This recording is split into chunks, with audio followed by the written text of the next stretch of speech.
The fighting between Israel and Hamas is the latest in 7 decades of war and conflict between Israelis and Palestinians that has drawn in outside powers and destabilized the wider Middle East.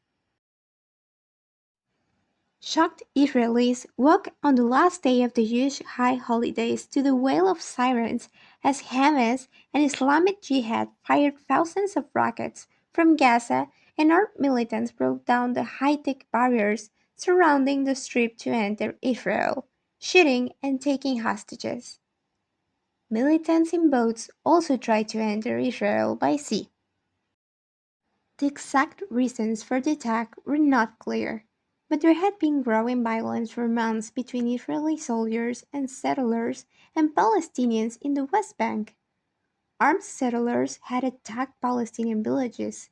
Militants in the West Bank had attacked soldiers and settlers, and there had been repeated IDF raids on Palestinian cities. In the week before the attack, some Jews had prayed inside the compound of Al-Aqsa Mosque in Jerusalem's Old City. The area around the mosque is known to Muslims as Haram al-Sharif and is the first holiest place for Islam after Mecca and Medina in Saudi Arabia. To Jews, it is known as Temple Mount, and it is venerated as the site of the biblical Jewish temple. Jews are not permitted to pray inside Al-Aqsa compound. To do so is highly provocative. Hamas has called its current offensive Operation Al-Aqsa Deluge. The longer backdrop is a 16-year blockade of Gaza by Israel and Egypt that has almost destroyed the Strip's internal economy and has caused hardship for the people living there. On the other hand, extreme religious nationalists who are part of Israel's right-wing coalition government have repeatedly called for the annexation of Palestinian territory. That there has also been speculation that the offensive could have been encouraged by Iran as a means of scuppering moves by Saudi Arabia to normalize relations with Israel. After the attacks happened, Israel responded by launching a wave of airstrikes on the tiny strip, which is home to 2.3 million people. Israel's Prime Minister Netanyahu warned the Palestinians in Gaza to get out of there now, as he vowed to reduce Hamas hideouts to rubble. But there is nowhere for those in the blockaded territory to escape to. Warplanes targeted several buildings in the center of Gaza City, including Palestine Tower, an 11-story building that houses Hamas radio stations. Since Israel declared war on the Gaza Strip after an unprecedented attack by the armed Palestinian group Hamas on October the 7th, the world's eyes are again sharply focused on what might come next. In the meantime, the Israeli-Palestinian conflict has already claimed tens of thousands of lives and displaced many millions of people. But when did the conflict actually start? The conflict has its roots in a colonial act carried out more than a century ago. Its causes do not derive from religion, but from the colonization carried out by the Zionist movement.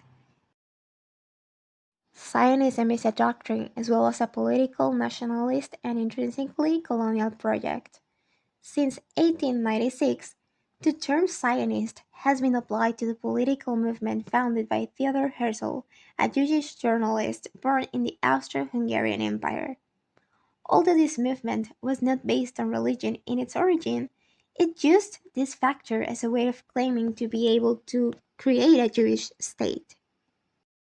Actually, at the time Herzl wrote the Judenstaat, the state of the Jews, Palestine was not his priority. He had previously weighed the possibility of creating the new nation in other places such as Argentina, Uganda, Cyprus, Kenya, Mozambique, the Sinai Peninsula, or the Congo. Finally, he chose Palestine motivated by the powerful religious legend he has in his favor, despite the fact that he and another Zionist leaders who supported him declared themselves atheists or non-believers. The Zionist movement was transformed into a colonial project from its origins, recognized by its own leaders with the aim of gradually appropriating the territory through colonies and seeking the support at first of the Ottoman Empire and later of the British. On the other hand, in the context of the First World War, it should be noted that France and Great Britain needed the support of the Arabs to defeat the Ottomans, so they used their advantage, the longing for independence framing the great Arab awakening that prevailed in the Near and Middle East region. However, the promises made in this regard from the outset by the two powers were already rigged. At the same time as they were making independence proposals to the Arabs, these two countries were dividing up the territories of the overthrown empire in different areas. The real plans had been plotted over the years with the secret Sykes-Picot agreements in 1916 and were unveiled by the Bolsheviks after the fall of the Tsar. The Englishman Sir Mark Sykes and the Frenchman George Picot had divided the region into two zones under their influence in the form of mandates. As a consequence, the Greater Syria would break up, France would be left with Syria and Lebanon, and Great Britain with Transjordan, present-day Jordan, Iraq, and Palestine. This situation worsened the situation for Palestine because not only would British colonization begin, but also because they formally committed themselves as supporters of the Zionist movement through the Balfour Declaration of 1917 to build a Jewish national home in Palestine, which encouraged the Zionist colonization of historic Palestine, which had already begun at the end of the 19th century. In addition, the very idiosyncrasy of Zionism as a colonial movement applied and continues to apply today the model of white colonization. In other words, that which replaces the indigenous population in all its forms with an immigrant settler population. This concept will be intrinsically related to the transfer of population, euphemism used to name expulsion, which will be present in all the plans drawn up by the Zionist leaders and presented in different international forums and subsequently carried out by their military forces. On November 29, 1947, a United Nations with hardly any experience since this organization had been created in 1945 formally voted the partition of Palestine through Resolution 181, which allowed the division of the territory into two states, one Jewish and the other Arab. The United Nations thus ignored the origin of the country's population by granting 55% of the territory to the Jewish state, despite the fact that the population was still mainly Arab, Muslims, and Christians, and the Jewish population did not even own 6% of the land. As expected, both groups rejected the proposal. The Jews because they wanted more territory without the Arab population, and the Arabs because they refused to divide the land with a colonizing community that wanted to de-Arabize it.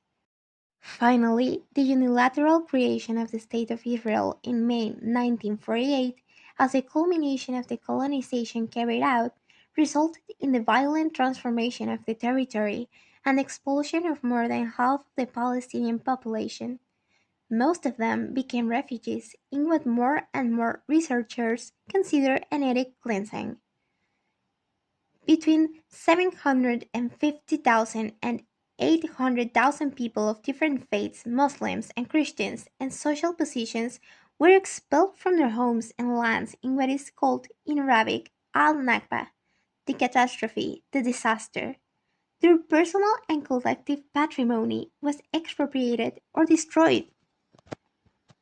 Since then, Palestinian society would forever be broken up into three different groups: those who were expelled to neighboring Arab countries or elsewhere, those who remained in the newly created State of Israel, not considered refugees, and those who made their way to what was left of historic Palestine in the West Bank, Gaza, and Jerusalem. None have been allowed to return to their original homes to this day. As of December 1st, around 1,332 Israelis have been killed since October 7. As of December 11, 2023, the Health Ministry in Gaza says that the total number of Palestinians killed in Israel attacks since October 7 is now 17,177, with more than 46,000 others wounded. UN Secretary-General Antonio Guterres, at a briefing with reporters, called for a ceasefire as well, adding that clear violations of international humanitarian law were being committed. Ground operations by the Israel Defense Forces and continued bombardment are hitting civilians, hospitals, refugee camps, mosques, churches, and UN facilities, including shelters. No one is safe, Guterres told reporters. Gaza is becoming a graveyard for children. Hundreds of girls and boys are reportedly being killed or injured every day, he added. In the latest news, UN Chief Antonio Guterres also invoked a rarely exercised clause in the United Nations Charter to push for an Israel-Hamas ceasefire, warning the organization's Security Council that urgent action is necessary to help Gaza avert a humanitarian catastrophe. In a dramatic move, Guterres wrote to members of the Security Council and urged them to collectively call for a full humanitarian ceasefire. The heads of several major United Nations bodies have made a united call for humanitarian ceasefire in Gaza. This has not been carried out. Only in the past 24 hours, 350 Palestinians have been killed, the ministry added. Gaza is now the deadliest war zone for civilians globally. The Security Council, which consists of 5 permanent members with veto power and 10 non-permanent members, has not yet adopted a resolution calling for ceasefire between Israel and Hamas. Thanks for watching. Don't forget to subscribe